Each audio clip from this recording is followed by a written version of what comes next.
Let's get this Friday afternoon started. We have a lot to get through today. So today is mostly, well, it's kind of a combination day, but a lot of legs. I know this week we've been working a lot on the posterior chain stuff. So we're gonna kind of incorporate some anterior and posterior chain leg stuff and a little bit of core. I'll explain the core. So we're gonna do 30 seconds on, 15 seconds rest of 2 core exercises.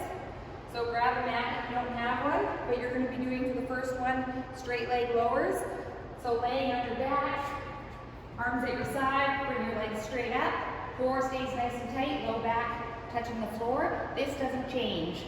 So you're going to go down as far as you can, keeping that same core tightness and back touching the floor, and then up, and then down, and then up. If you feel low back pain, you're probably going past the range that you can control. So just go to the range where you feel comfortable and you don't feel like you're slowly extending off the floor, okay?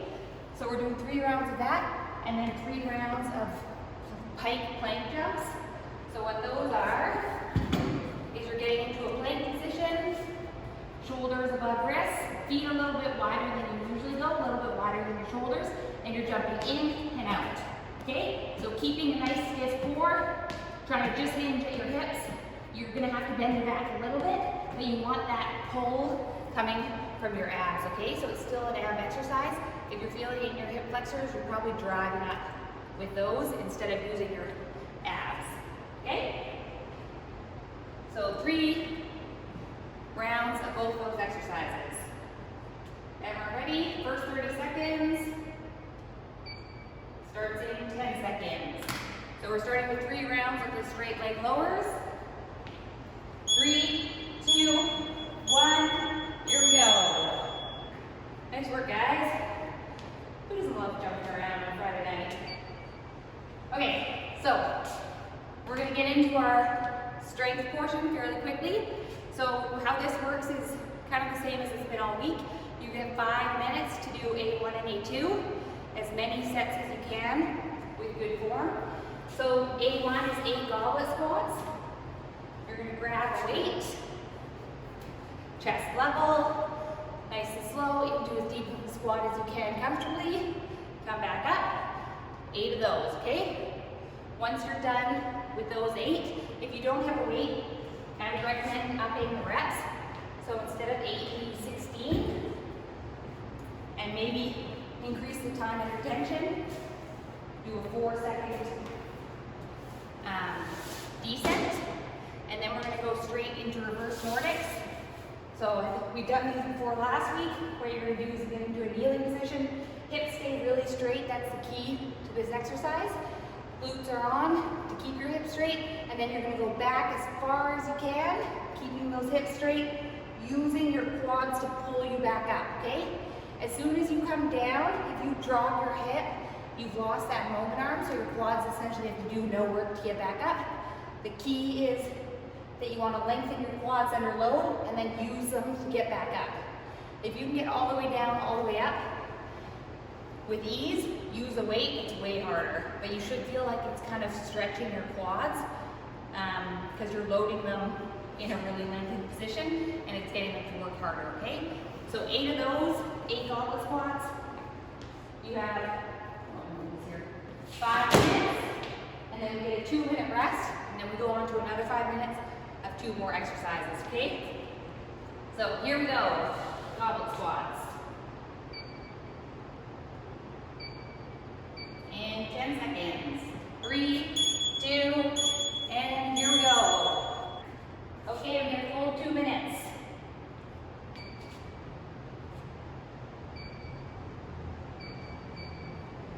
Start the timer. So while the timer's going, I'll start to explain what we're doing next.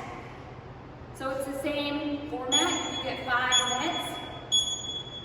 There's the 2-minute timer starting. You get 5 minutes to run through 2 exercises, as many as you can. But again, it's the strength part of the workout, so the reps should be quality. You're trying to push to failure. You have enough weight. The first exercise we're going to do is working on our hamstring inner range strength.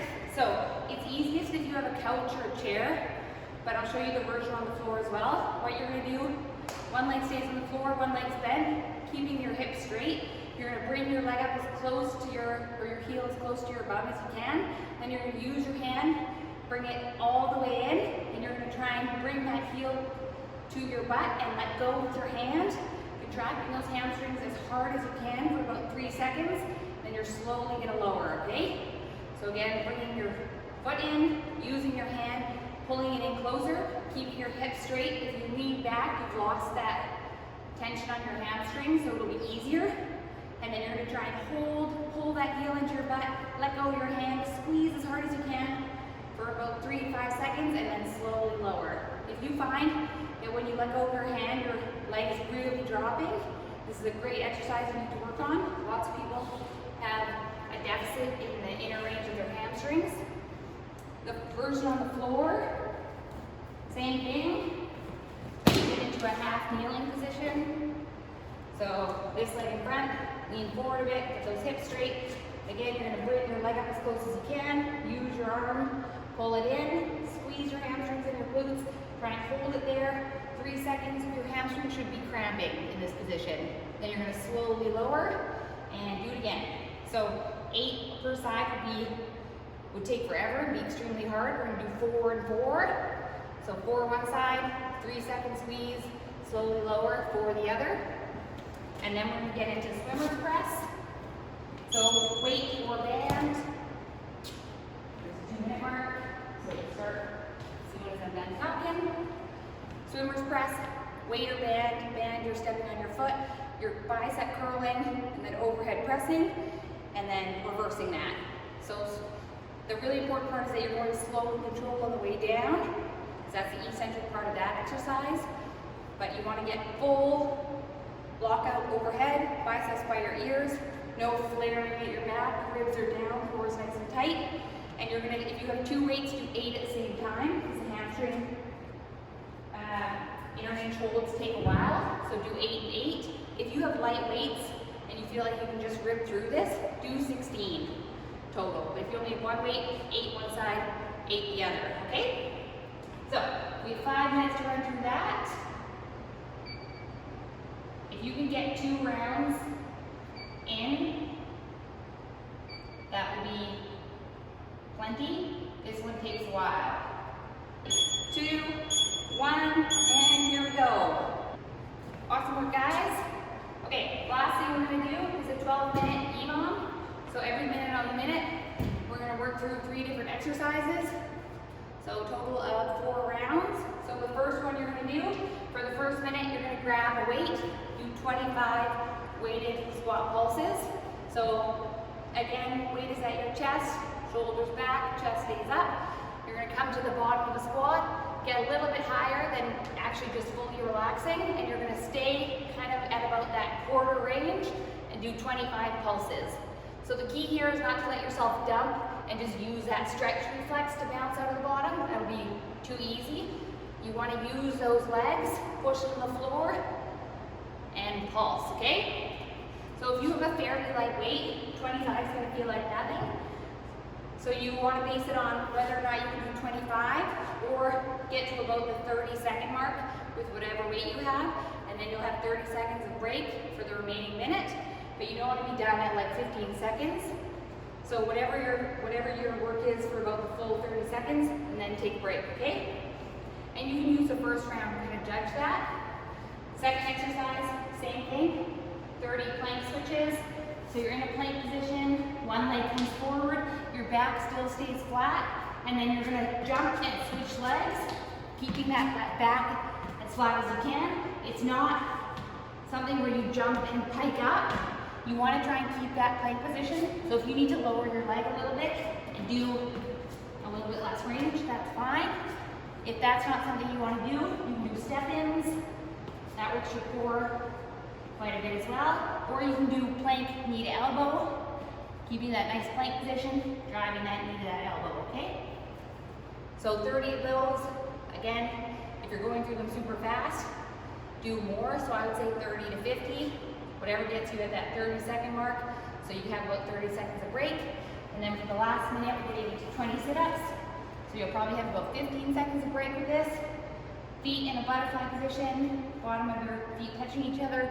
You're gonna come down, touch the floor behind you, and touch the floor in front, okay? If you want to make an added challenge, come down just to where your shoulder blades are off the floor and come back up. That takes all the momentum out of it, and you have to use your abs more, but that'll take you more time. So adjust accordingly. If you don't want to do sit-ups, you can do any other core exercise. And again, because this is going to take longer, do it for about 45 seconds, and then you'll get a 15-second break. Okay, are we ready? Okay, here we go. 10 seconds. Grab that weight. 5, 4, 3, 2, 1, and here we go. Whew. Catch your breath, get a drink of water. Okay guys, that is it.